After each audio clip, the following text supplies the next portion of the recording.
Welcome back to the Practical Spirituality Podcast. We are so excited to have you on this journey with us, where we explore all elements of mind, body, emotions, and soul through the lens of everyday life. On this week's episode, Gareth and I talk about our experience as we walk the journey with Michael.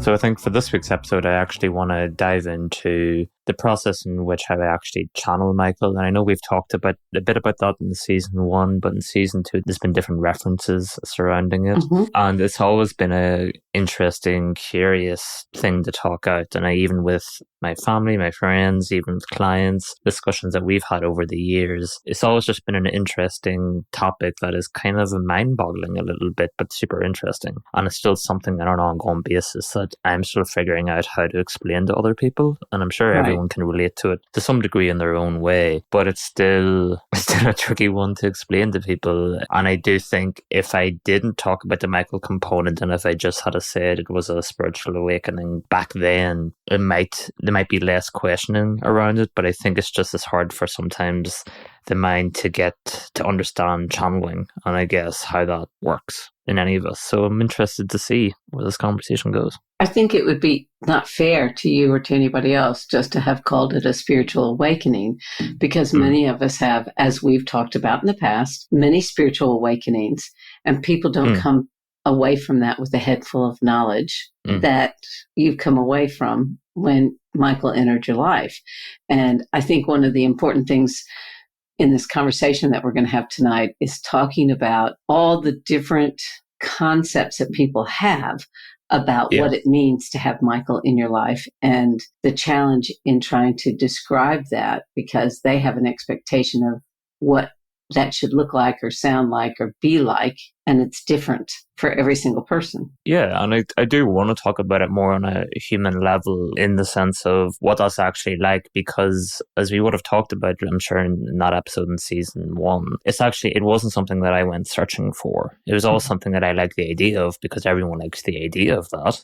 Everyone likes to be in touch with their guide and to be able to share those messages. And it's when it happened to me, it's that all of a sudden you're met with a really big change in reality. And I was talking to actually some of my friends about this actually a few days ago, of ever since Michael came into my life, there's been absolutely nothing about my life that's been traditional.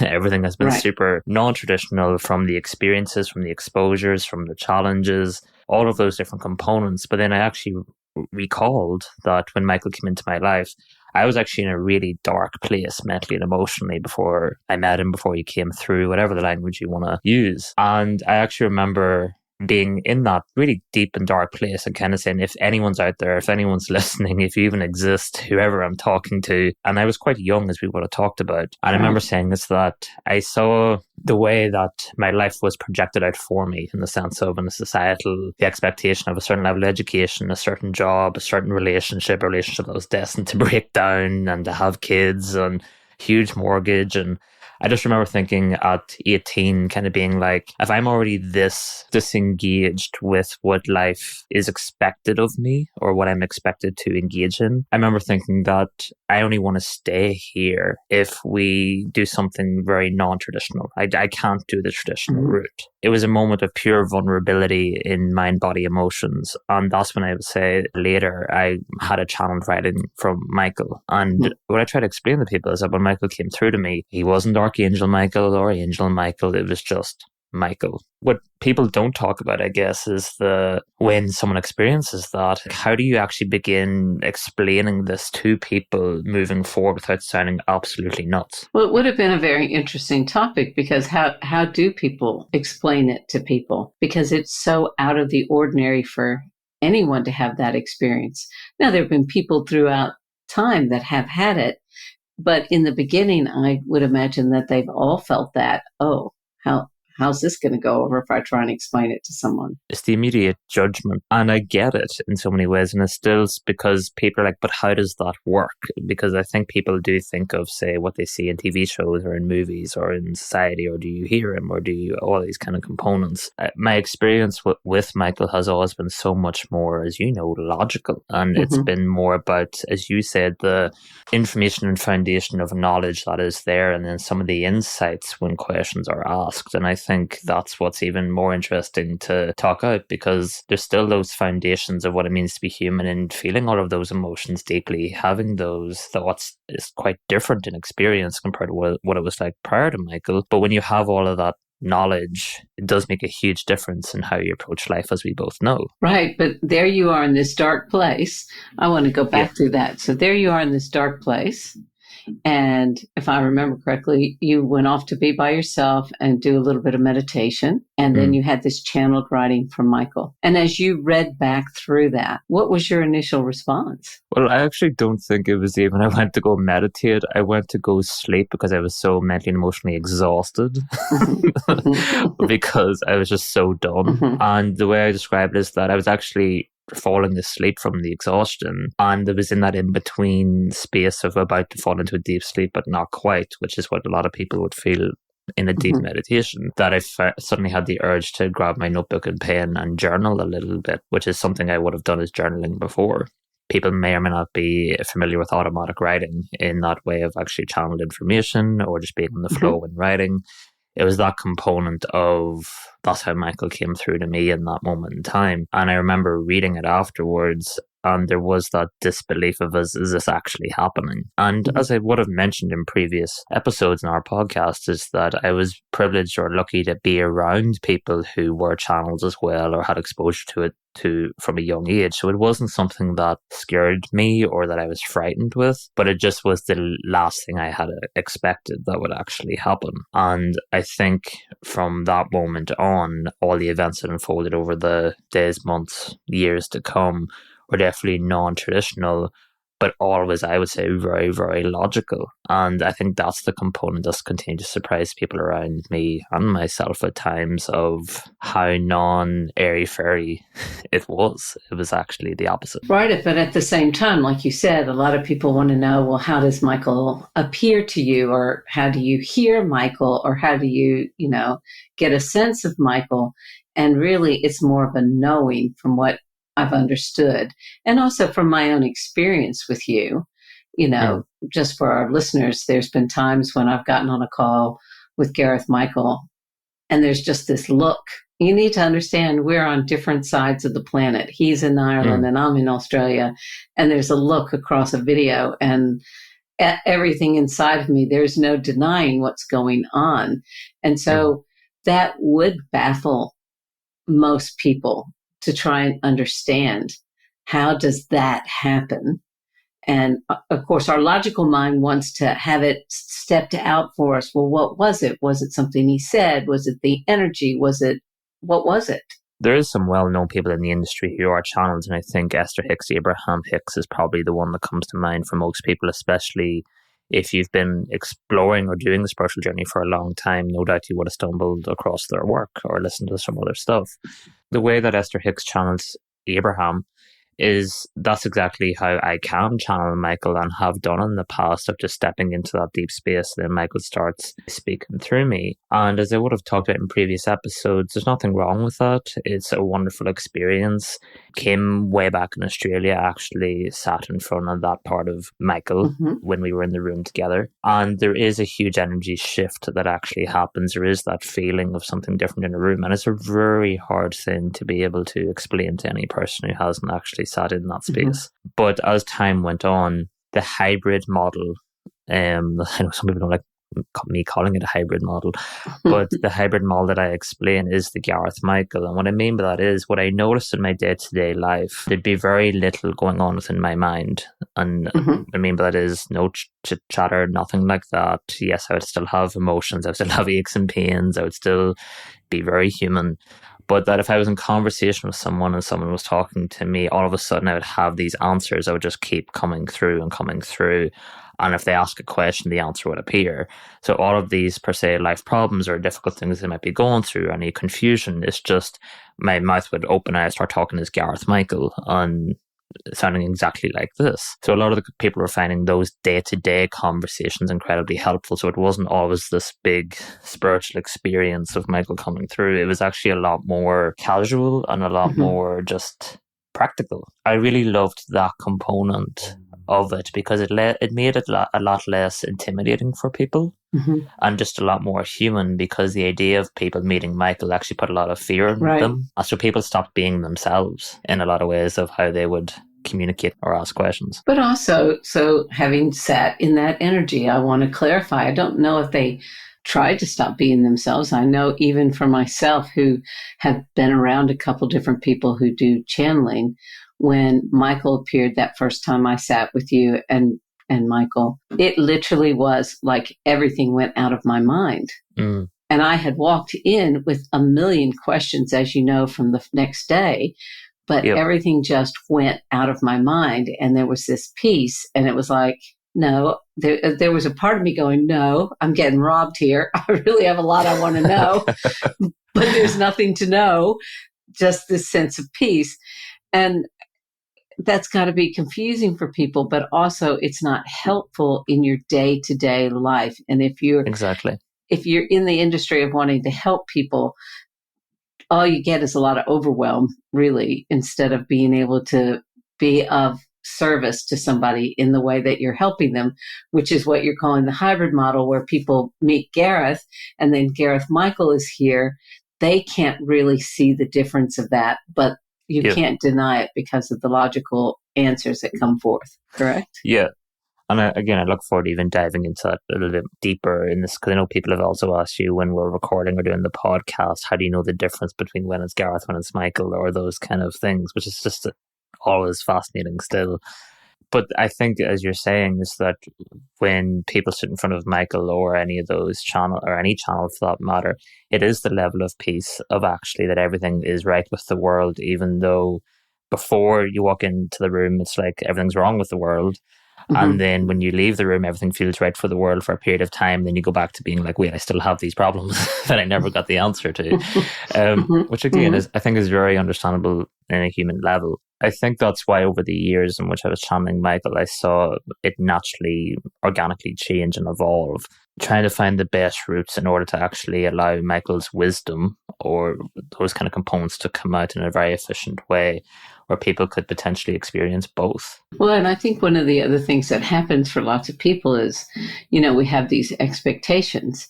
And if you've been delving into reading about it and, naturally the mind tells stories about what it must be like to have an angel and, I'm going to get to go and see someone who channels Archangel Michael. And I can tell you quite honestly, very few people would disagree with this. They're like, I'm going there to get some answers. I'm gonna get the answers that I need to get, so I don't have to keep making these mistakes. And then when you're there, you're not getting those answers because that's not what you're there to get. And then that in itself becomes confusing and frustrating. And I mean, how many times have I been speaking to you and you give me an answer and you just go, well, we know you don't like that, Kimberly, but that's just the way it is. I'm like, well, no, I don't accept that. Yeah, no, but that is true. And I think that's where the exposure that I've had with Michael throughout the years has always worked for me, in the sense of is that having all this information, this wisdom, this knowledge, while still holding on to all the fundamentals of what it means to be human and building off that and living a day-to-day life, is that obviously, as we talked about before, there's so many different versions of spirituality and people's explorations of it on their journeys and the different ways in which they seek information. But as all I can describe is that the way in which Michael works through me and the knowledge or wisdom that he's provided has led me to come to peace in no longer searching for anything is kind of the point. So as you and I have talked about before, we understand that the things that myself and Kim talk out on this podcast, people may disagree with. It might not be people's cup of tea, but you and I have felt that way towards so many other explanations within spirituality. Doesn't mean we necessarily disagree with it, but doesn't mean that it sits right with us either. And that's where the searching or continuing for looking for information. And I can only describe as that the way in which Michael's information sits right with me means that I'm at peace with life itself. And I think that's why, even as part of the podcast, we want to share that knowledge, that wisdom, as well as real life experiences on a human level that's happened to us both. So don't you think, though, that, Gareth, how many people do you come across on a daily basis, or I come across on a daily basis, that experience peace? Like, I know that in my entire life, that is what I have always been searching for. I might have named it different things, but it was the peace I was searching for. And I want to clarify here what you're saying. Yes, you do have peace, but you're still having the human experience. And I think lots of people think having peace means you stop having the human experience. And I don't necessarily think that's the case. Would you agree? I would agree, because I think what I've always found fascinating about, say, I don't want to call it Michael's teachings because it sounds cliche, but it's more the doing the journey with Michael, or that information or knowledge, is that it's the ongoing ability to find peace within the chaos of interacting with life on an ongoing basis. And I think that's what I love about that, is because I think that's actually a really hard combination to achieve, is that anyone can maybe find peace when they're alone in a room by themselves, maybe. Right. But I think the ability to actually want to engage with life and throw yourself into the chaotic elements of what it means to be human, and then still to be able to accomplish that level of peace and never miss a night's sleep. And even if it is having that emotional experiences or having that emotional turmoil that I still go through, it's not as if that's zero. But it's that the ability to regulate that emotion and to feel it and then to let it go. You've seen how quickly that can occur. We would jump off a call, I might express something to you, and then by the next day I'm like, I'm good, it's gone, it's past. And so you're often frustrating. Like, yes. You're like, but how? You're like, I've been sitting with that for a month. Like years. But it's those components of it. It's not that it's zero. And I want to make that very clear, but it's that I think Michael, with the knowledge and with the information and wisdom, allows me to actually embrace it so much more in the process, and to understand why it needs to exist, why it's occurring on a human level, what's the experiences to be learned or to come from it. And I think that's what's invaluable about it, of being able to continue to find peace within the chaos. Well, I think, definitely it's valuable. And I'm sure that everybody listening would say, I would love to have a piece of that, but that's not necessarily all of our journey. And then what I want to come back to is, for people like myself who've had a lifetime of events happening and trauma happening and chaos happening and lack of trust happening, when you meet somebody like you that is got the wisdom of an angel, but you seem very much just Gareth, how can they trust that? Because the nature of the mind is to be very mistrusting when you've had all those experiences. So then naturally, I'm sure you've gotten this question, the question of, well, how do I know it's Michael? How do I know it's Michael talking to me? How do I know it's not just you? Have you gotten that question? So many times. But I think this is where there is no verification process. It's because the verification process is opening up that safe place for you as the person to ask as many questions as you want. And it's when the answers that come out of my mouth that begin to click or start making sense to what's going on, and maybe the aha moments, and that's why that happened, or the emotional releases and feeling light afterwards. And it's all of those components or those interactions that actually is verification enough that this is different. I think that's very interesting and it's very true. But for myself, of course, I had that first meeting where the energy was different. The second thing that happened was, for me, and I'm just speaking for me, for anybody else who might do any work with you, there was too much. I'm a very guarded person, to say the least. And as you would probably attest, there was a lot of control going on in me when you and I first met. And so for me not to be able to keep the wall up, I have successfully kept that wall up in front of people when I don't choose to let them in most of my life. When I started working with you, I couldn't keep the wall up no matter how hard I tried. That was verification for me. Or also the times when I get on a call and you would look at me and the tears would instantly start and I would think, I hate you. And I literally would think that, guys. I'm not kidding. I go, no, this was not a night that I was meant to be getting all over emotional. Yeah. But so there are different ways to verify because, like you said, the logic comes through. It fits for what's going on in your life. And I have to share this one, Gareth, because this is so hilarious. So one time I got on a call with Gareth Michael, and we're chatting away. And out of the blue, Gareth Michael says, so I think you need an early night. I'm like, oh, that's weird. I'm getting let off the hook. That's really weird. Okay, I'm going to take it because I'm very human and I'm very like, oh, yeah, shoot, dodged a bullet. Got off the call, didn't sleep a wink that night, super emotional the next day. Felt like I've been hit by a bus. I was like, hang on a minute. Where did all this come from? I mean, it was all very pertinent for what I was going through at the time. But I was like, okay, I get it. Next time he says we're having an early night, be ready because something big is going to be processed. Because that's what I see it as. And I think that's important to say as well. I was definitely processing emotions that night. I was definitely going through some things that, had been brought to light earlier. I just didn't really want to talk about it. Gareth Michael said, okay, you don't have to. You're still going to process it, though. And that's kind of what happened. So I think there are those things that are undeniable. Yeah. But as you mentioned, I think the process of that verification is completely different for every person of what they're meant to get out of that conversation or potential conversation on the feelings and the intuition that comes along with it. And I think that's what I've always loved about, I guess, channeling Michael is that space that's created between myself and another person. Because it is it's a really hard thing to describe. It is such a safe, open space. And then it's amazing what can come up.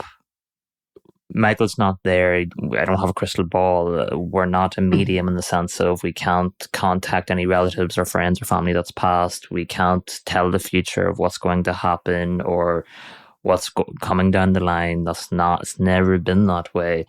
But if there are questions in life of why did this happen to me?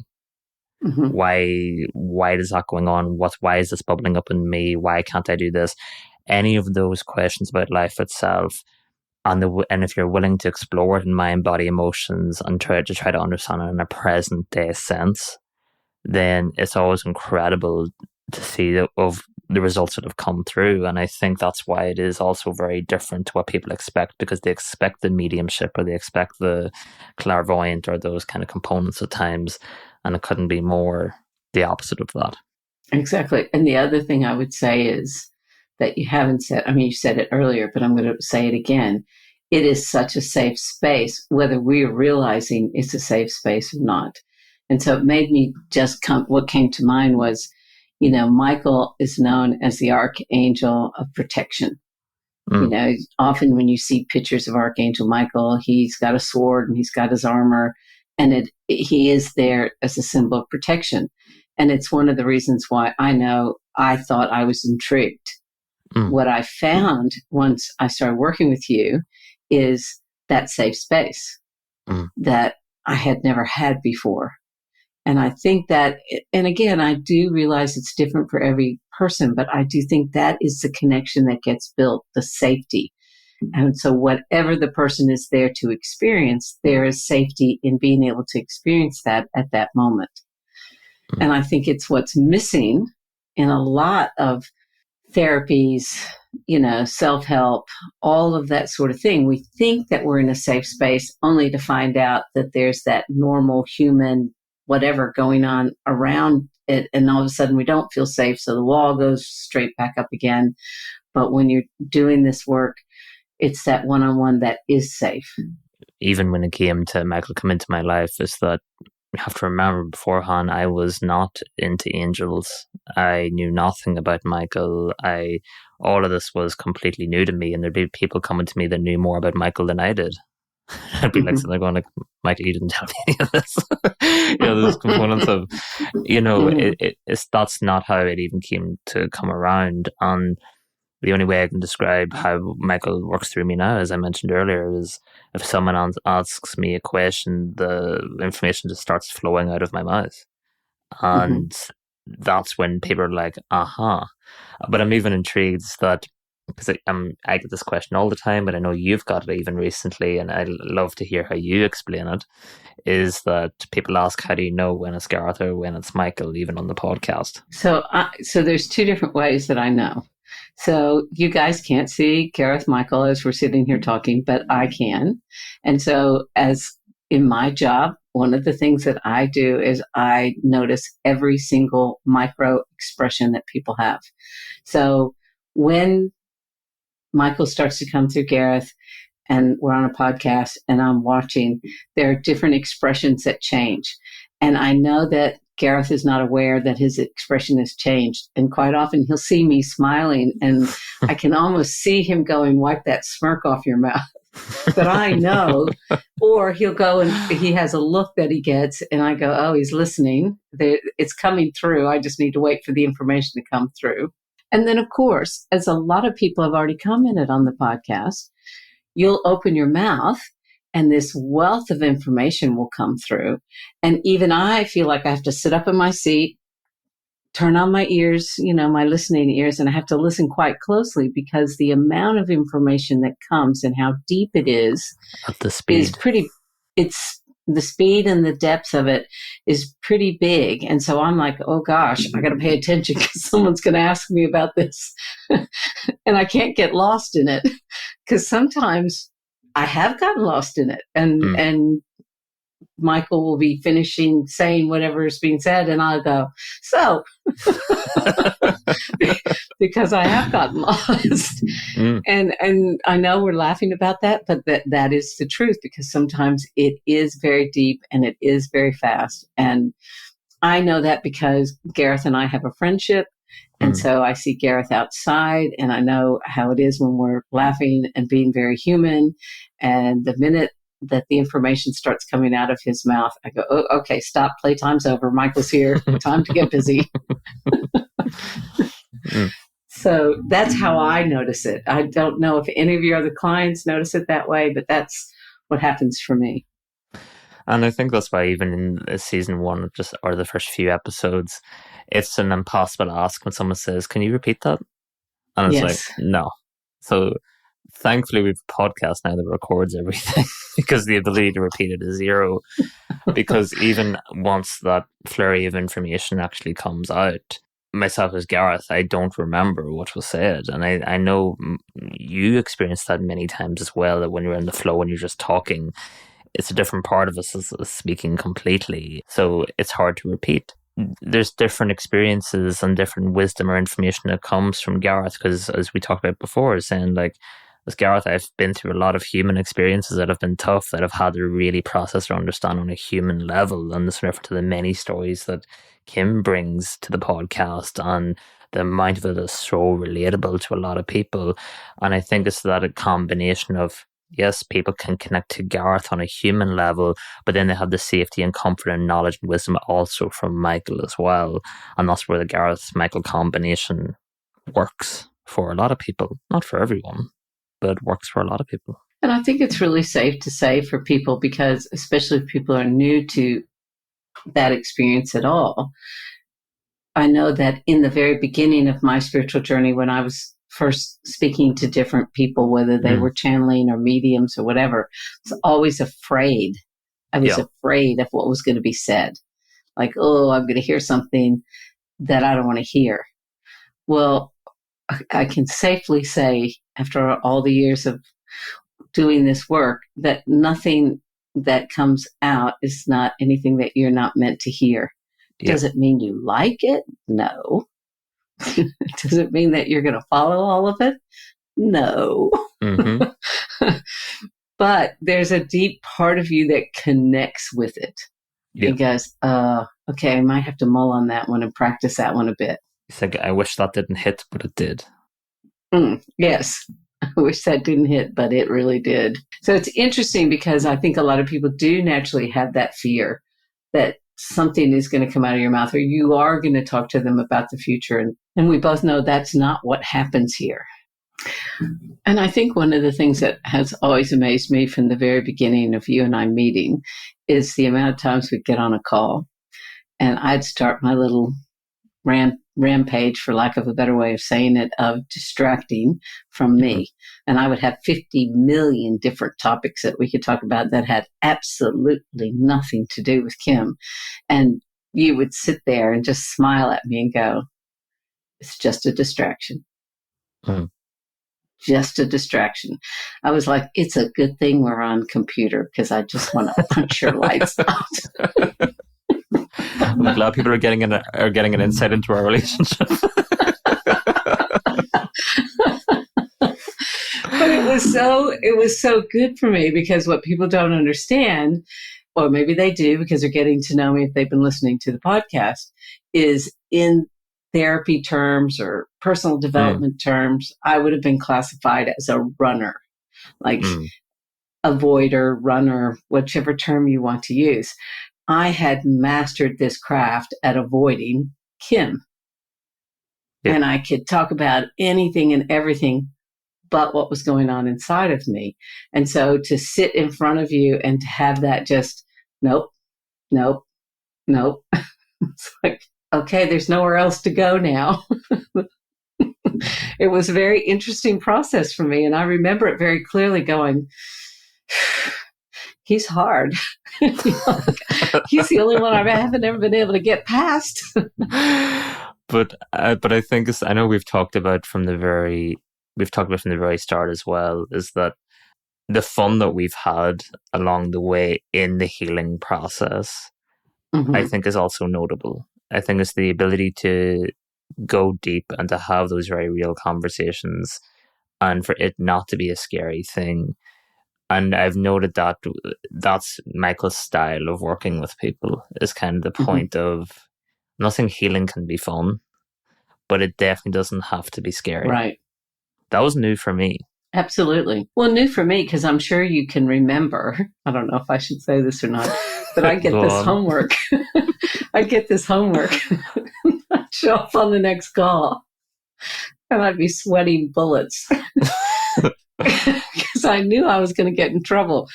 And I didn't get in trouble because he already knew I hadn't done it. And it was like, I'm trying though. I really am trying. It was just really funny for me because I think for me, and I'm not talking about for anybody else, I'm just talking about the experience that I had in the beginning, because never ever before had I been so accepted so unconditionally in this environment. And that was a huge thing for me. And I think that's why the friendship also grew, because it was like, oh my gosh, I can be me and it is safe to be me. And, no one else in the world has ever accepted the quirkiness of Kim before in the same way. And so it's been really great. But I think that was the birth of the podcast as well, actually, over the years, because I think in myself and Kim's relationship or friendship, it is what has developed both of us to feel more comfortable in our own realities, regardless, to be able to come on and actually talk about it with other people, because there's things in Kim's life I've no doubt she was trying to accept or trying to wrap her head around. And there was definitely, as I mentioned at the start of this episode, it was the same for me of going, I know I've had this experience with Michael. I know what's real for me. I know where the information comes from. But a part of me was, as a human being, as Gareth, was fearful of being judged for it, or, who's going to believe me and who's going to do all these kind of things, even though the results have always been there and the impact has always been there. But the joys of being human and having that back and forward in those moments, which is something that I'm always asked Michael never to actually shield me from, per se. I always wanted to be able to have those ongoing, very human experiences as Gareth, as an individual, in mind, body, emotions. And I hope, and I know it'll always continue to be that way, because that's actually what allows me to continue to connect with people on an ongoing basis, to be able to get them on a human level. If I was just with Michael all of the time in the sense of just channeling him all the time, I'd completely lose my ability to understand what human reality is like. And that's kind of has been the problem, I feel, for a lot of channels out there, or for a lot of, there's just been no warmth to that connectivity of, oh, they're also human and they go through the same stuff I do. Right. And I think that's got to be very confronting on a couple different levels for those people that have gone through that, because we're here to have the human experience, period. Yep. That's what we're here for. So you tapped into Michael, and that's great, but you still have to have the human experience. And that's exactly what I mean within the, peace within the chaos. Because it's that to be human is still such a confusing experience for everybody, is kind of the point. And it's completely unpredictable for everyone all of the time. And as I said, like, Michael's not a clairvoyant. He doesn't tell me what's going to happen next week or whatever it might be. Has Michael, with his wisdom and knowledge, allowed me to have access to the tools to deal with life's realities on an ongoing basis and to process the emotions, both happy, sad, angry, frustrated, anything in between? Absolutely. But I think that is the gift that keeps on giving within itself, because I haven't sacrificed any part of what it means to be human and what it means to be Gareth. And I have the knowledge and wisdom from Michael. It's a pretty good combination. I think it is too. And I certainly enjoy coming along for the ride with you. It's been a lot of fun. And I say that with all sincerity, because when you first started talking at the beginning of this podcast, and you were talking about the peace and the chaos, I can honestly say my entire life has been chaos. Yep. And my life is still chaos. But there is a lot more peace. Am I completely at peace with it like you are? Probably not. But there's certainly a lot more peace than there has ever been in my entire life. And I'm really grateful for that, because I used to just feel like, as you've heard me say before, every time I'd get my head above water, it'd feel like I'd get dunked down again. Well, now, if I get dunked down, I go, oh, yeah, that's all right. I can come up for air. I'm not saying it stopped. It's just that there's a different level of wisdom that goes, I'm going to be okay. I'm going to come up for air. It's going to be all right. And I am very grateful for that experience. And I think to summarize again this episode, and we didn't have a plan or a script for this particular topic by any means, but I think it's that the best advice I'd probably give for people who are listening to, and myself and Michael are talking as Gareth Michael, is that try to focus less on where the information is coming from and more just focusing on what the information actually is on that subject. We will talk about so many subjects throughout this podcast, and you will find that the angle or the way in which it's approached or the information will continue to evolve and change, because certain episodes, as we both know, Kim, have a bigger impact on a person more than others. And I think that's just depending. But there needs to be that ongoing variation, that ongoing change. And as we talked about, I know 5 years from now, we'll probably have a completely different explanation for a lot of these same subjects, because as we often are reminded, there's 8 billion people on the planet, and there's not one understanding that will sit with everyone. But at the same time, these conversations will continue to open up different parts of our mind, or have us look at things a little bit differently. And that's the part of actually growing in wisdom and knowledge, and in the process of healing also. And I do want to just remind people that how I ended up meeting Michael, or how he came through to me in that way, is when I actually went down deep into the human parts of me and mind, body, emotions, of actually hitting rock bottom is kind of the point. It wasn't by denying my emotions, denying my mind, pushing them away. It was actually the complete opposite of owning my reality for what it was at that time. And it was not a nice experience. But at the end of it, I got the support that I needed, because I was so vulnerable and honest with myself. Oh, I think that's a beautiful way to end it. That honest and vulnerable with yourself. Because so few people have the ability to do that. And I think that's part of the quest, isn't it? Thanks so much for listening. We hope you enjoyed this episode. If you would like to explore these topics more with us, please go to www.patreon.com/Practical Spirituality Podcast. Not only will that help us keep producing these shows, but you'll also get advance access to each new episode, the opportunity to ask questions directly of Gareth and I, input into what topics we will cover on the show, access to exclusive content not available anywhere else. See you over on Patreon.